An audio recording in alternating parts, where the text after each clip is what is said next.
TV Media.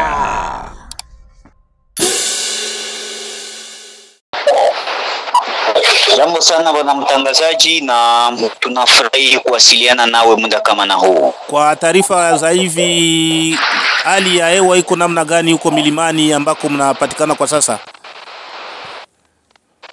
Bila shaka bwana mtangazaji, ni kwamba asubuhi ya Jumapili Juni 8 mwaka wa 2025, Wakristo ambao walikuwa tayari makanisani wakisherekea sikukuu ya Pentekoste waliweza kulengwa na shambulizi ambalo lilitayarishwa na waasi wa M23 wanaoshirikiana na waasi wa Burundi Tabara wakiungwa mkono na jeshi la Rwanda. Hapo ndipo wazalendo wa CPLC-FARDC, kundi linaloongozwa na Luteni Jemadari Delphin Kalembo Mazito, waliweza kuingilia kati ili kuweza kunusuru maisha ya raia ambao walikuwa wanalengwa na waasi wa M23.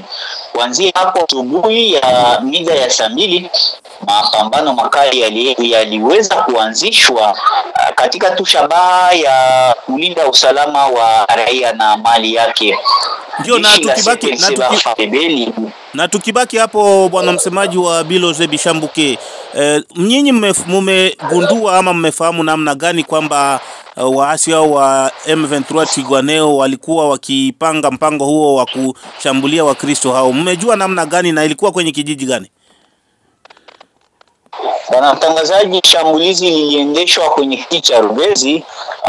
Waasi wa M23 walikuwa wanaelekea eneo ambamo Wakristo walikuwa wanakusanyika kwenye mkutano hii Jumapili ya tarehe 8 Juni mwaka wa 2025. Ndipo wazalendo waliona mlolongo mkubwa wa watu wenye kumiliki silaha wakijielekeza nafasi ambapo Wakristo wanakusanyika.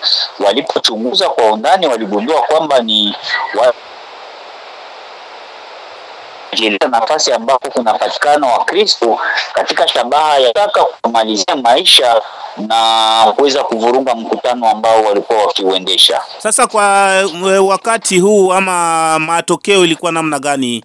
Mambo yaliendeka namna gani? Na baada ya hiyo shambulizi Wakristo wamejikuta kuwa aje? Bila shaka bwana, mapambano kuanzishwa, wanajeshi wa CPLC-FARDC walifaulu kuwarudisha nyuma waasi wa M23 ambao walikuwa wanawalenga Wakristo waliokuwa kanisani. Mapambano iliendeshwa kuanzia saa 2 hadi saa 6.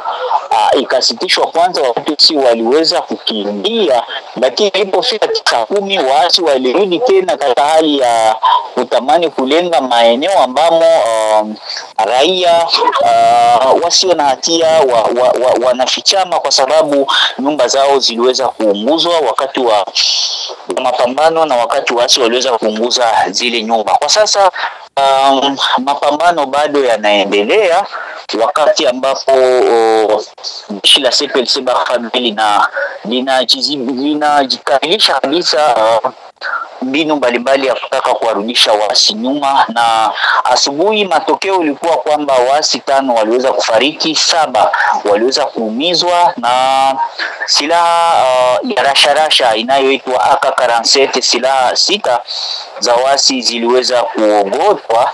Na mpaka sasa mapambano yanaendelea na raia wanaendelea kukaa nafasi ambapo wanalindwa vizuri ili kwamba wasiweze kukabiliwa na shambulizi la waasi. Labda matokeo, tumesikia umetoa matokeo upande wa waasi, upande wa nyinyi wa FARDC yalikuwa namna gani?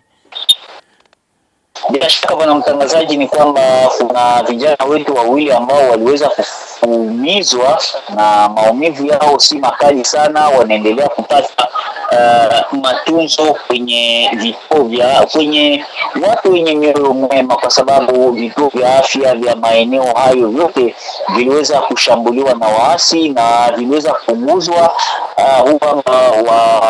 waganga kwa sababu ya kuhofia usalama wao. Wengi wao waliweza kukimbia na kwa sasa wanapatikana wamoja hapo Mkera na wengine kwenye kijiji cha Fizi Center hii ambapo wanahisi kwamba katika hali ya usalama. Kwa nini mapambano mara kwa mara kwenye kijiji hicho cha Rugezi yapata kama wiki mbili tu hivi ama juma moja? Tumeshuhudia vile vile mmepambana na waasi wa M23 Twirwaneho kwenye kijiji hicho. Nini inakuwa kwenye kijiji hicho ili kwamba mapambano hayo yanaripotiwa siku baada ya siku? Bwana mtangazaji, acha nikumbushe kwamba mapambano hayo itakwisha wakati ambapo waasi watafuta kichwani mwao mbinu za kutaka kuangamiza raia wasiokuwa na hatia.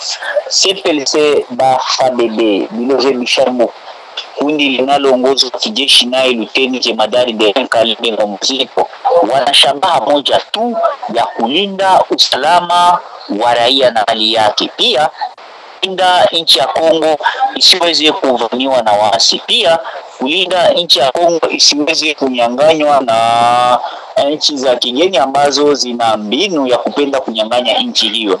Sasa wakati unakuta kwamba waasi wanakuja na nia ya kuumiza raia, CPLC FARDC ina nia ya kulinda raia mpaka kuwe mapambano, kwa sababu kundi hizo mbili zina shabaha mbili tofauti ambazo siku moja wawezi wakatembelea kwa kusudi moja.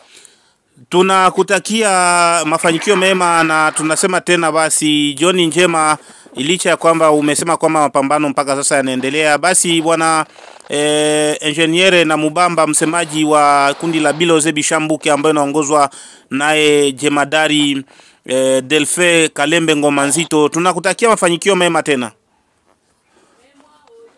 Tunashukuru bwana mtangazaji. Wito ni kwamba serikali iangalie namna gani itawashughulikia wahamiaji ambao kwa sasa wengi wao wanaishi porini bila msaada wowote, na huku usalama ukiendelea kuzorota siku baada ya siku. Tunashukuru bwana mtangazaji, nasi pia tunawatakia jioni njema. Nashukuru.